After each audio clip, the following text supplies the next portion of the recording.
Hi, my name's Honor and welcome to Waldegrave's BBC School Report.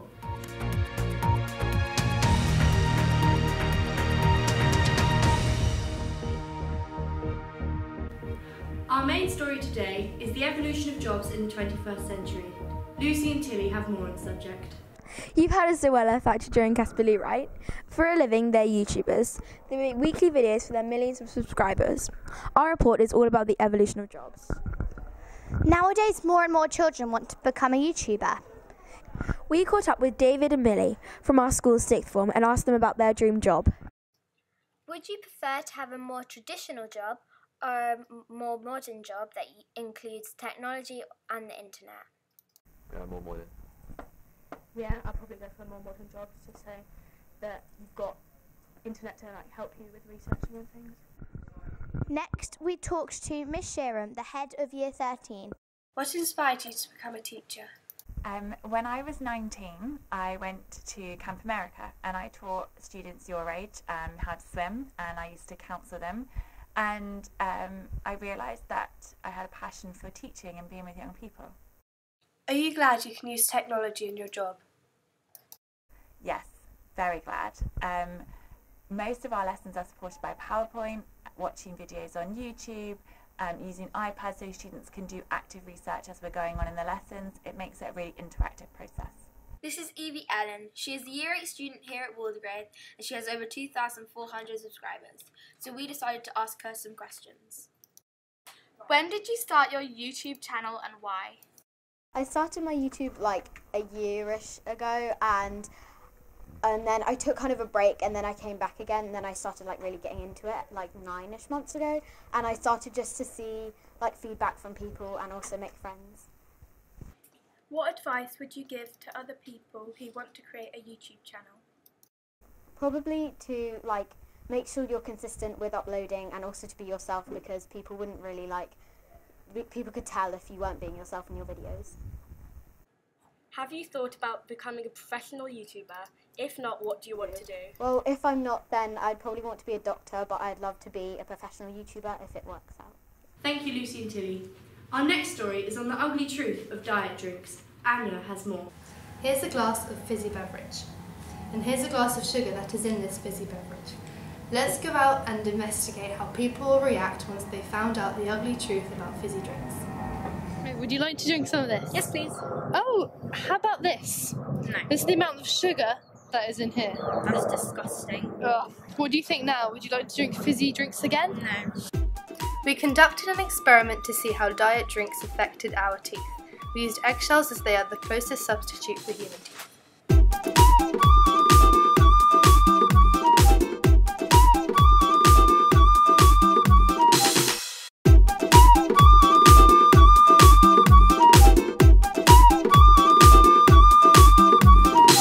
So we've established that normal fizzy drinks aren't good for you. However, what about diet drinks? If you, like most people, think that they won't affect your health in any way, then you're in for a shock.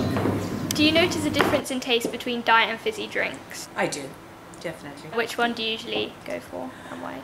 Because I avoid sugar generally, so I go for the no sugar drinks, the fizzy drinks which have no sugar.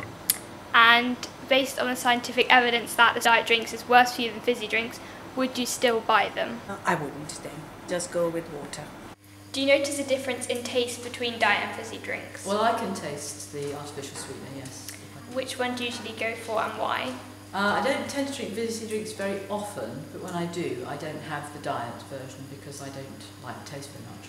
Based on the scientific evidence that the sweetener used in diet drinks is worse for you than fizzy drinks, would that put you off buying diet drinks? Even more so, if the evidence is there that the artificial sweetener is bad for health, then I wouldn't. The outcomes of our interviews were that most people preferred the fizzy drinks to the diet drinks. This is because they contain saccharin and other sweeteners in them. We recommend that students drink water. Thank you, Anya. Now on to our next story, surrounding the controversy of school uniform policies. Ellen has more. School uniform, do we like it? Do our pupils and teachers like our uniform, and do they think it is too expensive? We've been talking to pupils and teachers from Waldegrave School with their opinion on the topic. Do you think the uniform is too expensive? I think possibly, but I think it's the same for every school, and also the school will certainly provide assistance if people couldn't afford the uniform. Do you think our uniform policy is too strict? Sometimes. Like, I got told off for having a little hole in my tights a few days ago, and that's a bit strict because you always get holes in your tights. Do you think the uniform policy is too strict? No, I don't believe it is. I think it is there to make sure that standards are high, and that we make sure that everyone realises that when we come into Waldegrave we have high expectations, and that starts with a uniform. Why do you like our uniform? The colour goes with the school logo, and yeah. On average, how many girls a day do you see wearing incorrect uniform? It's not too bad here. You won't be surprised to know that the issues that we have with uniform are all about skirts, and so it is skirts being rolled up. We have quite a good system that if students are wearing incorrect items, then they can go to student services and get the correct item. So it's not too bad. I don't know what it would be numbers-wise. Thank you, Ellen. Now we're going over to Katie. Tell us more about the situation of children running away. Every year, over 140,000 teenagers run away from home in the UK alone. There are many different causes, such as problems at home or bullying. The Runaway Helpline is here to support every story. It's a confidential service where the caller gets to decide what happens.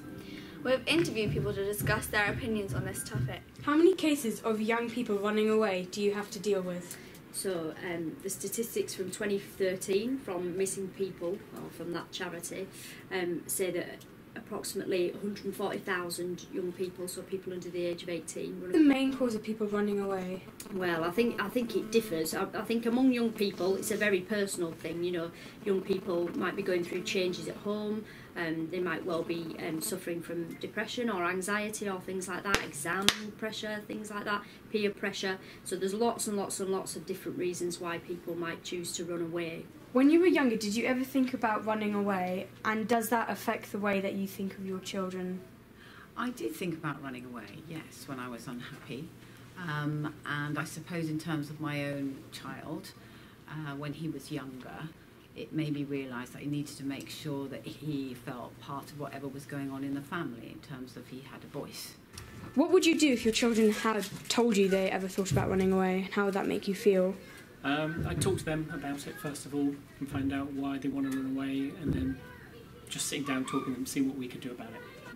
How are you minimising the amount of cases? Well, I think the work that some of these charities do, so Childline, Barnardo's, NSPCC, Missing People as well, .org.uk is a brilliant charity based here in Richmond.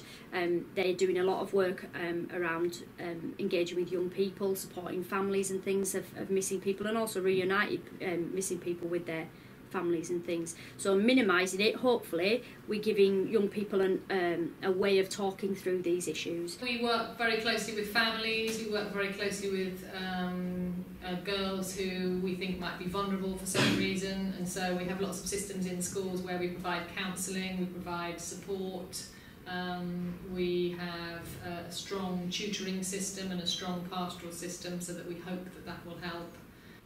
Thank you, Katie, and thank you for watching this year's Waldegrave BBC School Report.